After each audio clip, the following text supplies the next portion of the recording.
welcome back to my channel.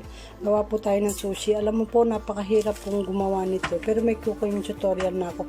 Napakahirap gumawa nung walang tripod, walang hawak. Kasi dalawang kamay po ang gagarito. Isasahin ko muna to. Mamaya tayo Ito lang po ang gusto ni Habi sa kanya. Itong smoke salmon. Tapos sa akin po yung chicken breast kanina. Tapos, ito lang ilalagay ko. Ayan ang gusto niya. Ito na. Ayan po.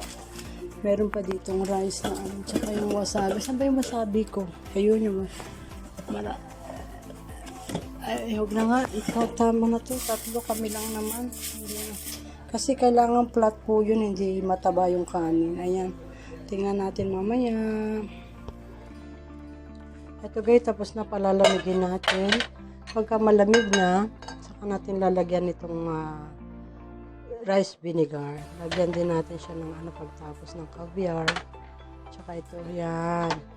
Okay guys, palamigin ko muna po. Yan, medyo malamig na po. Pagpura na natin. Konti lang guys. Ayun guys, kailangan po yung kanin, flat siya, hindi po mataba.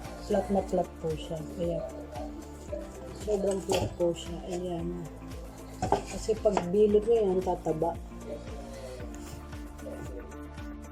Ito na, ready. Yun lang po yung nilagay, yung smoke. Kahit ang hirap ng kusinang ano po. Ang tawag dito, maliit. Ano. Wala na rin yung cake kumangko, konti na lang. Kita nyo po ba? Ganyan lang. Tapos ganun, Tapos ganun ulit. Madali lang po, hindi na to kailangan lagyan ng plastic. Kasi yung nori po, hindi yan dumidikit. Ano yan? Ayan. Hindi po siya dumidikit kasi seaweeds to. Ayan, saka babalutin. Wait lang po uli. Maglalagay ako uli. Hindi ko siya nilagyan ng wasabi kasi ayaw ng asawa ko sa loob. Dapat may wasabi sa loob.